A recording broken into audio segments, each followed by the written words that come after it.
The prostate is a gland with the urethra passing through it. A young man's normal prostate weighs about 20 grams. But one issue men face is benign prostatic hyperplasia, where the prostate enlarges. BPH, or benign prostatic hyperplasia, affects the urethra as it passes through the prostate, growing from inside out. When the prostate enlarges, you start having urination problems like difficulty urinating with a weaker flow than before, sometimes straining to pee or even dripping in your underwear. You might have slight incontinence, which often causes great worry. And when a patient notices this, he might think, "Oh no, do I have prostate cancer?" Take it easy. Why? Because if there are many symptoms, it's usually not cancer. The main symptom of prostate cancer is no symptom at all. It's silent. Why doesn't prostate cancer show symptoms? By the time you find out, you already have it. It occurs on the prostate's edge while the urethra passes through. So if you're having urinary symptoms, it's likely not cancer related. There's another thing I want to tell you. The great philosopher Tim Meyer once said, "A thing is a thing, another thing is another thing." Tim Meyer's philosophy applies perfectly here. Benign prostatic hyperplasia is one thing, prostate cancer is another. One doesn't turn into the other. That brings you some peace of mind, doesn't it? Were you worried that enlarged prostate could become cancer? No, it can't turn into cancer. They're two distinct diseases. BPH grows from center outward, cancer from the outside in. They even occur in different locations.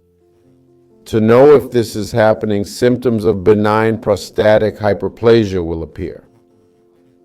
These symptoms include difficulty urinating small amounts frequently, needing to urinate again shortly after, sometimes having to wake up at night because of this, which deeply disturbs your sleep.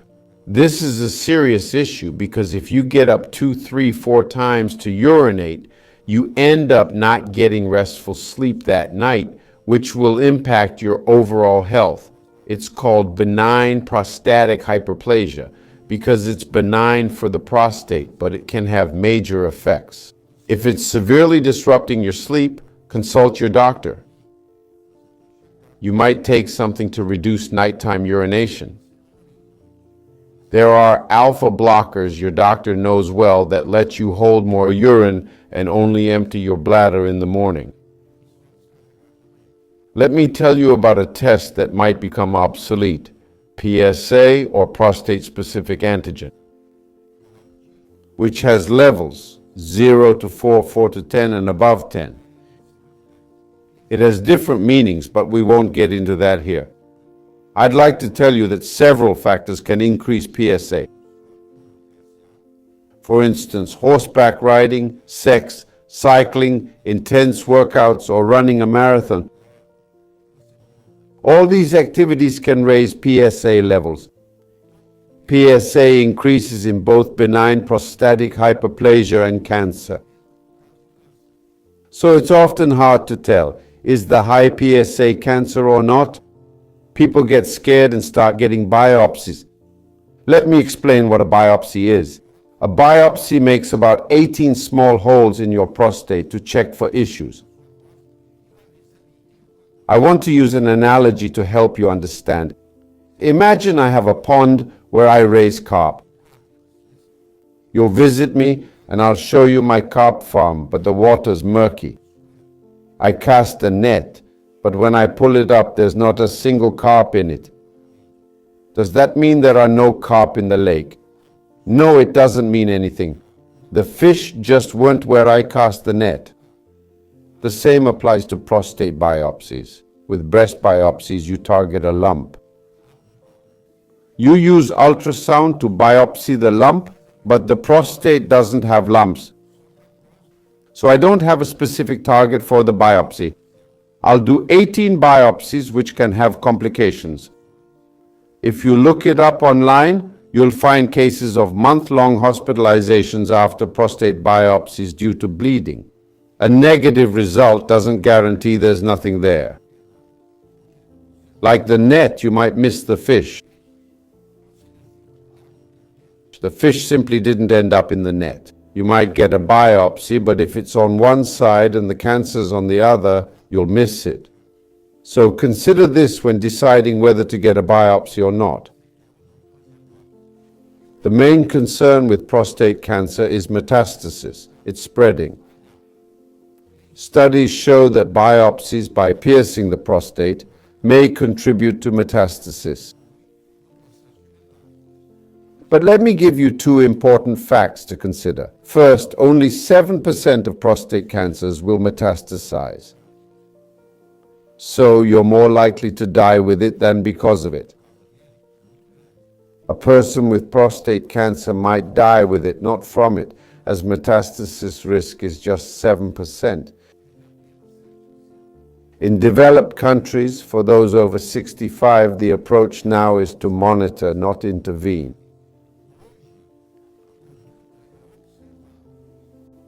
In the US, for example, surgeries aren't done on those over 70.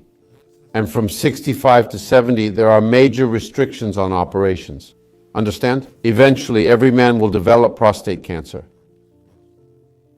Studies of autopsies on 90-plus-year-olds who died of other causes show this. Guess what percentage had prostate cancer over 90? 100%. All men over 90 who died of other causes had small, dormant prostate cancers. Because prostate cancer takes 20 to 30 years to develop. So if you're diagnosed today, you've had it for years already. Now think about this with me. If diagnosed today, why rush into surgery tomorrow? This is something that took 30 years to reach this point. Wouldn't it be better to prepare properly for surgery? Isn't it better to eat right, take time to get your affairs in order, rather than rushing into surgery tomorrow? I don't get this rush, like many who study it. This hurry doesn't make sense. PSA can be both helpful and misleading. PSA might aid diagnosis, but often it's not relevant. There's total PSA and free PSA. Discuss this with your doctor. Higher free PSA percentage means lower cancer risk. A PSA of 12 with 25% free PSA likely indicates benign issues. BPH predisposes one to prostatitis. I want you to understand this. Diseases don't transform. BPH and prostate cancer are distinct. You need to be very careful when analyzing PSA, as it often leads to what we call false positives. If you're over 65 or 70, observation is likely the best approach, rather than rushing into surgery. Since it's a slow-growing cancer, there's no need for immediate action tomorrow morning. And remember what? The more symptoms you have, the more likely it's benign prostatic hyperplasia rather than cancer. There are several foods that are beneficial for prostate health. One key component in these foods is lycopene. Lycopene helps with benign prostatic hyperplasia and may even prevent cancer.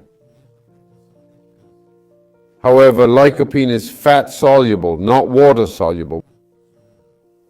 What does this mean? Drinking tomato juice won't help, as it's water-based and won't aid lycopene absorption. But the cooked tomato on pizza contains absorbable lycopene. So just having lycopene in food isn't enough. You need bioavailable lycopene, which means it must be cooked. The best way to absorb lycopene is to cook it and eat it with a meal. Eating it with a meal, especially the fatty parts, aids its absorption. It's an interesting component for prostate protection. I hope this chat has been helpful to you, okay?